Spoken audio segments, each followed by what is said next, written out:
ये तो विद्या मंदिर है, यहाँ ज्ञान का दीप जलता है। ये लाइन लिखी हुई है मैनपुरी के पूर्व माध्यमिक विद्यालय में। लेकिन यहाँ का एक शिक्षक भक्षक बनने की फिराक में था। यहाँ एक सहायक अध्यापक छोटी छोटी बच्चियों के साथ अश्लील हरकतें करता था। ये पूरा घटनाक्रम 3 सालों से चलता आ रहा था। आप एक बार खुद इन बच्चों की जुबानी सुनिए। हमें परेशान ऐसे करते थे, अगर ज्योति बोर्ड पे कुछ लिखने जाती थी तो सर हमें पीछे से पकड़ लेते थे। आगे अगर हम लिखते थे तो ज्योति को पकड़ लेते थे, और हम अगर ऑफिस में कुछ भी लेने जाएं तो पीछे से पकड़ लेते थे, कस के छोड़ते नहीं थे। और बाथरूम में अगर कोई बाथरूम करने जाए तो झांकते हैं। हमें तो इस स्कूल में पढ़ते 3 साल हो गए, 3 सालों से ऐसे ही कर रहे हैं। घर पे नहीं बताया आपने इस बात को? घर पे बताया है, मैम को बताया था, मैम ने सर को बताया था। कौन कर रहे थे परेशान आपको? नरेंद्र सर। कब से कर रहे हैं परेशान? ये हमें तो यहाँ पर 3 साल होते हुए पढ़ते हुए हो गया है, 3 सालों से ये कर रहे हैं। किस तरीके से लगो? हमें पकड़ के कहीं चुटकी काट देते हैं कमर में, और कहीं पीछे से पकड़ लेते हैं, और अगर बच्चे टॉयलेट करने जाते तो वहाँ पर देखने लगते हैं। हम लोगों ने मैम से भी की, मैम ने सर से कहा था, सर ने फिर उन्होंने को कुछ बोला ही नहीं उनसे। तो आप लोग क्या चाहते हैं, उनको यहाँ रखा जाए? नहीं सर, नहीं, सजा मिलनी चाहिए। अगर लड़की ने टॉयलेट करने जाती थी तो लड़कियों को झाँकते थे, और ब्लैक बोर्ड पे कुछ करने जाती थी तो इनको पकड़ के उठाते थे, सीने पे हाथ धरने की कोशिश करते थे। कब से परेशान कर रहे हैं? ये 2 साल हो गई। आज पुलिस को उनको मारने की धमकी दी, इसके लिए ये बाबा खड़े हैं, इनने रोक रखा था, इसके लिए उनको मारा नहीं, फिर पुलिस आई। आपको बता दें, थाना औंछा क्षेत्र के एक पूर्व माध्यमिक विद्यालय में काफी समय से एक शिक्षक बच्चियों के साथ अश्लील हरकतें कर रहा था। आरोप है कि वह बच्चियों को अश्लील वीडियो भी दिखाता था। सोमवार को भी सहायक अध्यापक ने एक छात्रा के साथ अश्लील हरकत की। छात्रा ने इसका विरोध किया और अभिभावक को जानकारी दी।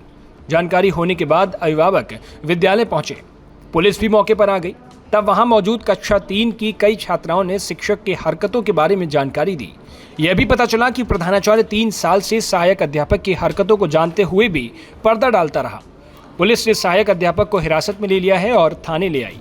पुलिस शिक्षक से पूछताछ कर रही थी। वहीं विद्यालय की साथी सहायिका अध्यापिका ने क्या कहा, आप खुद ही सुनिए। मेरी जानकारी में है, लेकिन मेरे पास यहाँ कोई अधिकार नहीं है। मैं यहाँ प्रधानाध्यापक नहीं हूँ, ना प्रधानाध्यापिका हूँ।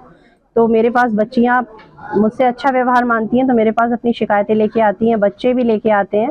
2 साल पहले बहुत सारी बच्चियाँ आई थी, तो मैं गई थी प्रिंसिपल सर के पास, तो उन्होंने बच्चों को और मुझे दोनों को शांत करा दिया। उसके बाद अभी मेरे पास फिर शिकायतें आई, 6 क्लास की बच्चियों की शिकायतें आई जब मेरे पास, तो मैंने संज्ञान में लिया। मैंने 7th और 8th क्लास में भी जब जानकारी की तो मुझे पता लगा कि भाई यहाँ पे बहुत खराब घटनाक्रम हो रहा है और कोई कार्यवाही हो जाएगी, तब माता पिता को जानकारी हो, उससे अच्छा पहले जानकारी हो जाए। तो मैंने बच्चों से कहा, बेटा हमारे पास कोई अधिकार नहीं है, आपके पास पूरे अधिकार हैं, आप अपने माता पिता को जानकारी दीजिए। तो बच्चों ने कहा हम अपने माता पिता को बताएंगे। उन्होंने माता पिता को बताया, गांव वाले जागरूक हैं, सब यहाँ आए और आज ये घटनाक्रम हो रहा है। और किस तरह की कार्रवाई की गई है? पुलिस आई है और प्रधानाध्यापक द्वारा कार्रवाई नहीं है, ये सारी कार्रवाई गांव वालों के द्वारा की गई है, परिजनों ने स्वयं की है। तो जो भी है, बच्चे जो भी शिकायतें कर रहे हैं, शोषण हो रहा था। हाँ, बच्चों को शोषण हो रहा था। जिस प्रकार से बच्चे बता रहे थे शोषण हो रहा था, और चीखने चिल्लाने की और मारने की आवाजें तो मेरे कानों में भी आती थी।